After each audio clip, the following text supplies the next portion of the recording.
Hello, hello. This is the LEGO NEXO Knights Lance's Hover Jouster.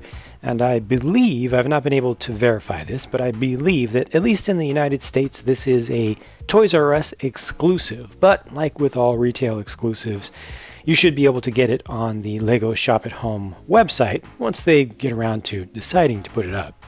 I have to admit, when I first saw the box, it took me a second to figure out exactly what I was looking at, but then I realized it's just a hover tank.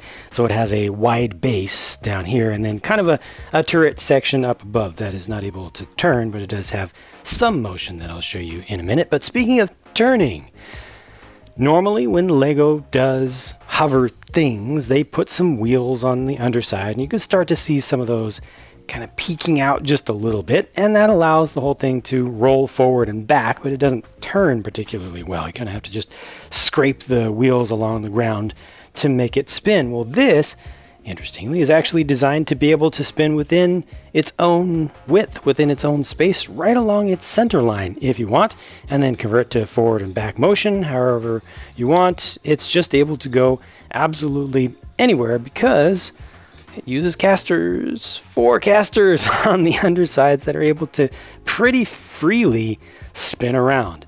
And that's great. It's such a good idea. It just feels right. And it makes it seem more believable, like it's an actual hovered thing. You know, it's able to very quickly strafe from side to side, and it doesn't feel like you're scraping the wheels across the ground. It's really nice. These, I'm not sure how these are actually going to work in the show. We'll have to wait for that to be released, if they're going to have like arcing energy going back and forth between the two, or if each one is kind of a barrel, or if these are actually supposed to represent laser beams coming out. But it has 2 spring-loaded shooters that are fairly close there. You can leave those out if you want, but I think they look just fine and kind of just goes with the whole theme since you already have some neon stuff there. Now, this whole operator compartment is able to shift forward. The idea is that you would do like this. I don't know what that's all about. Maybe you like the look of it better like this. I don't particularly. At least they've got some coverage on the top here, so it doesn't just expose the tops of some unfinished area. But it's more useful for turning this into more of an artillery piece. There's just enough friction there to hold it in a pose like that. That's pretty nice. That I like. That makes sense to me. I don't like the look of this right here, you know, the exposed gray Technic bricks, but it's not that big of a deal. I like being able to actually angle the thing like this. Yeah, it just makes sense. And if you want to, you could just lift the whole pod up like this. So, you know, maybe it's coming up to a like a hillside, you know, and it's coming just cresting over the top. It's able to peek up, do like that, and then bring itself back down to where it can't be shot back. Has 2 spots to hold on to minifig accessories. So down here, this is a weapon for Lance. You'll see that up more closely. It's got his shield back here. And looking more closely at the driving or operating compartment itself, it has just 1 single sticker to give you a console, and that looks pretty good. For something that is just a sticker, it looks somewhat believable. I like the perspective that they put on the joystick there, and I think the gold helps it to feel a little bit less tacky than these often do. And I guess that's kind of ironic. The main build on the bad guy side is this quadrupedal figure called Cezar. That's his name. Now you notice that the figure itself uses pieces that are common in this theme so far. They've been used for other figures that are relatively generic, so it's a familiar face, a familiar body as well, and they just turn it into a 4-legged walker thing. He does have a actual genuine NEXO power that's scannable. That's an old one called Dynamite. They chose it from amongst the ones that have the trans bright green color, of course, just because it goes with the color scheme for this season. And yeah, it is what it is. You can pretty much see everything going on here. Of course, you can articulate the legs. You can have one in the air so that it looks like it's moving a little bit, or it's about to strike forward, kind of get it to lean like this, like it's, you know, in motion. You can also turn these side to side a bit, but that doesn't look quite as good. Not the best integration, I think, between a minifig body and what's below it, just because of the transition there.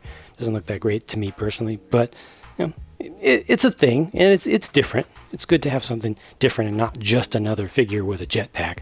There is a regular figure, kind of, in the set. This is a cyber biter with a name. This is Dennis. Huh. Okay, well, that's cool, I guess. Of course, they had to include a stud shooter somewhere in this set. I think that it's a good idea to give him a gun for an arm. Makes sense. Integrates just fine, I think. And they give you a couple of those, infecting tech critter things to go with them. And if you haven't seen that face, there's the front with some scratches on the sides. A little bit different color, the brighter metallic silver that's printed on there. And he has an alternate face as well, which is normally fully concealed by the helmet.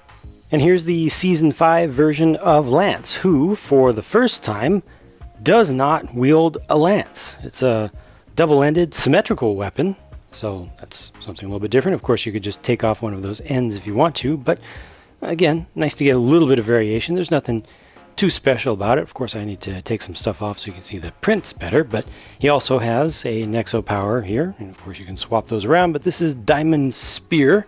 Makes a lot of sense for him, and again, they chose from the matching color scheme, so they went with the trans clear version there, or a trans clear specific NEXO power. And there's what he looks like with all the armor and other stuff removed. There's one of the faces. I think the gold works pretty nicely on this color. I expected it to be a little bit off. I think that silver tends to go better with white, but yeah, I think I like the back better than the front, personally. But that's just me. There's also a scannable new Murloc power on the hover tank, and this is, of course, the Lance of Murloc. So that's Lance's hover Jouster. I personally feel like this set has the weakest selection of minifigs of any of the sets in this wave, or at least for this season so far. This is personal opinion. I very much appreciate what they did with the wheels and tires for the Jouster itself. It works really nicely. I think it feels better than it looks on camera, but I don't like these barrels. The more I look at them, the less I like them, actually. I think I would have preferred a swap of their position with the spring-loaded shooters, so they would be up higher. And then I also would like to have seen something thicker at least near the base, if not going the entire length, because they just don't look very they don't look very intimidating. I guess you could use them like lances and actually charge into battle with them, but they just look flimsy to me. I don't know, there's just something about them that doesn't seem like they would be that great for battle. Of course, that would be the purpose of having the whole thing shift forward, but I don't know, just me. I don't like this look here. I think that it looks like it's going to tip forward. I think the lances look like they are gonna break. They're not gonna shoot very well. Just a lot of little things that just don't make sense to me, to my sensibility. Definitely subjective though. Of course, you can't win them all, and you can't please everybody, and even LEGO sometimes makes some things that aren't that exciting. No fear though, there are plenty more sets for me to review, so I'm going to continue working and continue bringing you new videos, so I'll be talking to you again very, very soon.